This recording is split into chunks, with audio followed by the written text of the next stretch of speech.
Oh, shit. Hey friends, my name's Whitney. I'm a second-year internal medicine resident in San Jose, California. And today I thought I'd share with you my morning routine when I'm on an outpatient rotation.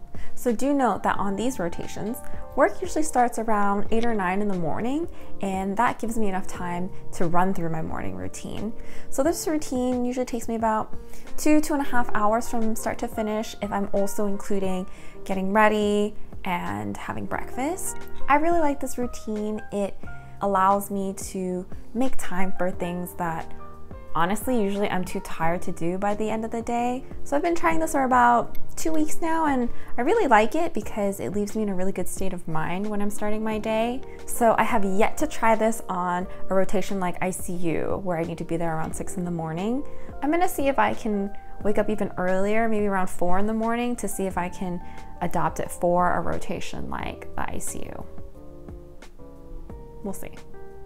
So one of the other things I do with this morning routine is I actually don't touch my phone until I finish this morning routine. And to help with that, I leave my phone to charge in a different room at night. So when I wake up first thing in the morning, I'm not tempted to just grab my phone, check my texts, check social media.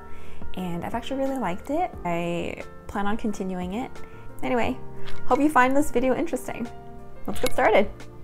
Okay, here's the full to-do list. It looks like a lot, but we'll take it one step at a time. 5 a.m., first thing you're gonna do, grab a glass of water, take your vitamins. Oh, first I should probably put my glasses on. Ah, now I can see. Okay. Here we go. Chug, chug, chug, chug, chug, chug, chug, chug, chug, chug, chug. Full glass down. Next, to make my bed. It's just another small thing you can check off your list and make you feel accomplished. Also, it's so nice to crawl into a nicely made bed. Okay, now to meditate for 15 minutes. So I've tried meditating multiple times in my life and it's always been a struggle. I've tried guided meditations, apps. As you can tell, still trying to get into it. I definitely fidget a lot, but once I get comfy, I just focus on breathing in and out, clearing my mind, letting any thoughts that pop up just run through my head, and then redirecting my focus back to my breath. Sometimes I'll visualize a flower opening up and closing as I breathe in and breathe out. And look, 15 minutes is up.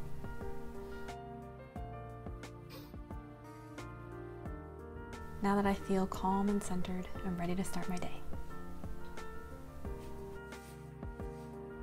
And next, one of my favorite parts of my morning routine is making myself a cup of tea. First thing I'm gonna do, heat up some water.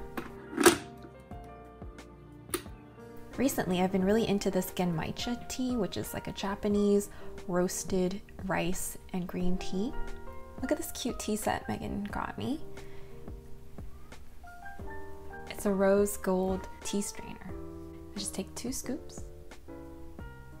I've been getting more into loose leaf tea, so this tea strainer is super helpful. Thanks, Megan.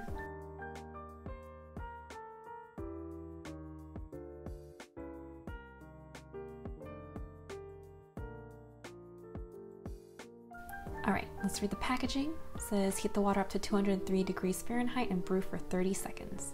In the past, I would just leave the tea bag in my cup for God knows how long, and then the tea would start tasting really bitter. So recently, I've been following the instructions on the packaging for temperature and brew time, which has really improved the tea experience.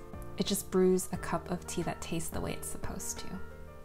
So here we go, 202 degrees, close enough.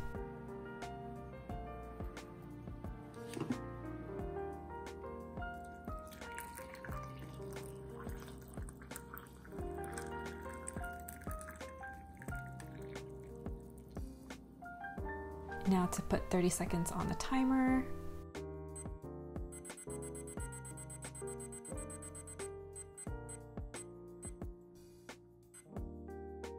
Look at that, the tea's already turning this nice golden color.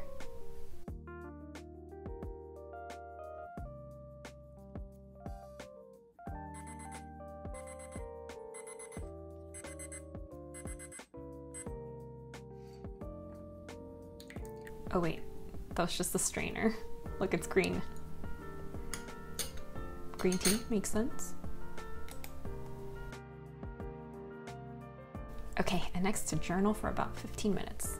So I tend to be an anxious person and can really overthink things and get stuck in these thought cycles. And going to therapy has been really helpful, but you know, can't expect my therapist to be there with me at all times. And so when I feel like I am unable to process something mentally, I've started to journal and write out the things that are bothering me. And just by forcing myself to articulate my thoughts, it's been helpful in processing. And I've noticed that afterwards I feel a lot better. And so doing this every morning has actually been sort of prophylactic, and I've found that I've been less anxious overall. And after I journal, I actually sit down and make my to-do list for the day. In the past, I've had this running to-do list that was never ending, and I would always get really overwhelmed by all the things that I wanted to accomplish in a day. Because I was overwhelmed, I ended up getting less done than I had wanted, and then I would beat myself up about it. I started to narrow it down to only 3 things that I would do per day. However, I also noticed that without having a structured schedule, oftentimes those tasks wouldn't get done. And so what I found to be very helpful for myself is to plan my day by hour. I've also been more mindful about scheduling in free time, and that's been really helpful as well. I also started making a task for what to feel and what to be each day. For example, if I have a presentation that day, I'll say my goal is to feel calm and to be confident. I've liked just setting an intention for the day. It helps keep me focused.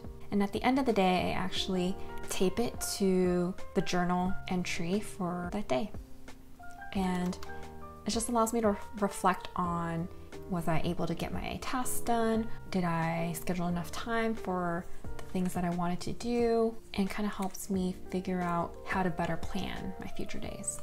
Okay, and now I get to plop on my couch and read for half an hour. I used to really enjoy reading as a kid, but I think since I started college and med school and there was just so much reading involved, at the end of the day, I would just want to veg and watch Netflix or YouTube videos because I had just begun to equate reading with work. And yet, there are so many things that I want to learn about outside of medicine, and so many books piling up on my shelf, my to-read list. Carving aside 30 minutes a day has been really nice to get me to finally pick up those books that I've always wanted to read. So last week I finished the book Mindset by Dr. Carol Dweck, which I highly recommend. And now I'm reading this book called Make It Stick, lent to me by my friend Michelle. Thanks, Michelle. It is a book about the science of successful learning and has had lots of really helpful, applicable tips for learning effectively and remembering what you've learned. All right, last but not least, time to do MKSAP. So MKSAP is a question bank similar to UWorld that a lot of internal medicine residents use to study for their boards at the end of residency. And to do these questions well, there is a strategy that our program director taught us that really maximizes your learning through these questions. Maybe I'll make another video about that in the future.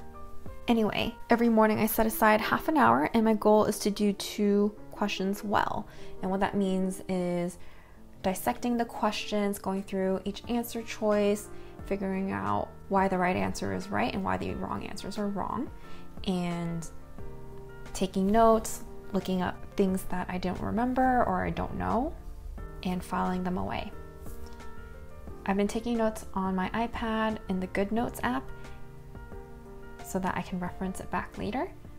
But I found that if I don't make time in the morning, I'm too tired by the end of the day to study.